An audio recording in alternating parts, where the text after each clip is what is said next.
തകർക്കാൻ നോക്കിയവർക്ക് മുന്നിൽ തളരാതെ നിന്നൊരു മനുഷ്യൻ. എഴുതിത്തള്ളിയ ചരിത്രകാരന്മാരുടെ പേനത്തുമ്പുകളെ നിഷ്പ്രഭമാക്കി വീണ്ടും ഉയർത്തെഴുന്നേറ്റ രാഷ്ട്രീയ വിസ്മയം. അതാണ് വർത്തമാന കേരള രാഷ്ട്രീയ ചരിത്രം. കുഞ്ഞാപ്പ എന്ന് വിളിക്കുന്ന PK കുഞ്ഞാലിക്കുട്ടി. പതിറ്റാണ്ടിനു ശേഷം വീണ്ടും UDF സർക്കാരിന്റെ നെടും തൂണായി വ്യവസായ മന്ത്രിയായി PK കുഞ്ഞാലിക്കുട്ടി അധികാരമേൽക്കുമ്പോൾ കേരളം പ്രതീക്ഷയിലാണ്. 1980കളുടെ തുടക്കം. വെറും 29-ാം വയസ്സിൽ മലപ്പുറത്തിൻ്റെ നഗരപിതാവായി ഒരു ചെറുപ്പക്കാരൻ അധികാരമേൽക്കുമ്പോൾ ആരും കരുതിയിരുന്നില്ല അയാൾ നാളെ കേരള രാഷ്ട്രീയത്തിൻ്റെ ഗതി നിർണ്ണയിക്കുന്ന സുൽത്താനായി മാറുമെന്ന്.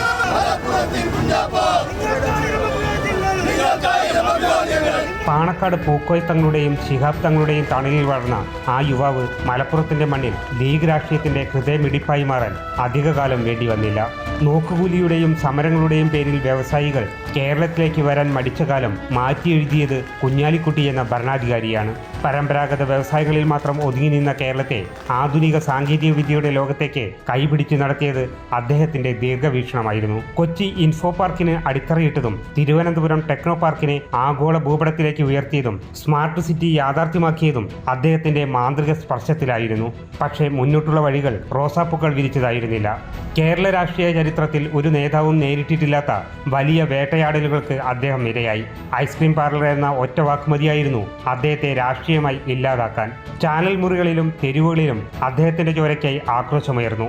വികസന നായകന്റെ കസേരയിൽ നിന്നും മന്ത്രിസ്ഥാനം രാജിവെച്ച് തലകുനിച്ച് പടിയിറങ്ങേണ്ടി വന്ന ആ കറുത്ത നാളുകൾ. വിവാദങ്ങൾക്കൊടുവിൽ 2006-ൽ സ്വന്തം തട്ടകമായ കുറ്റിപ്പുറത്ത് പരാജയത്തിന്റെ കയ്പുനീർ കുടിച്ചപ്പോൾ കുഞ്ഞാലിക്കുട്ടി യുഗം അവസാനിച്ചതായി എതിരാളികൾ പ്രഖ്യാപിച്ചു. എന്നാൽ അവർക്ക് തെറ്റി. ഒരു കൊടുങ്കാറ്റായി തിരിച്ചുവരാനുള്ള ഉൾവലിയൽ മാത്രമായിരുന്നു അത്. കോടതിയിൽ നിരപരാധിത്വം തെളിയിച്ച് അദ്ദേഹം മടങ്ങിയെത്തി. 2011-ൽ വേങ്ങരയുടെ മണ്ണിൽ നിന്ന് ചരിത്രത്തിലെ വലിയ ഭൂരിപക്ഷത്തോടെ വീണ്ടും നിയമസഭയിലേക്ക്, മന്ത്രിസഭയിലേക്ക്. UDF-ൽ കൊടുങ്കാറ്റുകൾ വീശുമ്പോഴൊക്കെ, മുന്നണി തകരുമെന്ന് തോന്നിയ നിമിഷങ്ങളിലൊക്കെ എല്ലാവരും ഒരേ സ്വരത്തിൽ വിളിച്ച പേര് കുഞ്ഞാലിക്കുട്ടി എന്നായിരുന്നു. പിണങ്ങാത്ത സ്നേഹശൈലി കൊണ്ട് ആർക്കും അഴിക്കാനാകാത്ത രാഷ്ട്രീയ കുരുക്കുകൾ അദ്ദേഹം ചിരിച്ചുകൊണ്ട് അഴിച്ചെടുത്തു. പ്രതിസന്ധികളിൽ മുന്നണിയെ താങ്ങി നിർത്തുന്ന കരുത്തനായ ട്രബിൾ ഷൂട്ടറായി മാറി. വിമർശിച്ചവരെ കൊണ്ട് തന്നെ കൈയടിപ്പിച്ച ചരിത്രമാണ് മലപ്പുറത്തിന്റെ കുഞ്ഞാപ്പയുടേത്. ഇന്ന് ഈ 74-ാം വയസ്സിലും അതേ പ്രസരിപ്പോടെ പുതിയ UDF സർക്കാരിന്റെ മന്ത്രിയായി അദ്ദേഹം വീണ്ടും എത്തുമ്പോൾ പരീക്ഷണങ്ങളുടെ തീച്ചുളയിൽ വെന്തുരുകി പാകപ്പെട്ട ആ രാഷ്ട്രീയ ചാണക്യന്റെ ഭരണ തുടർച്ചയ്ക്കായി കേരളം കാതോർക്കുകയാണ്. TK Aravindan, Amrita news, Malappuram.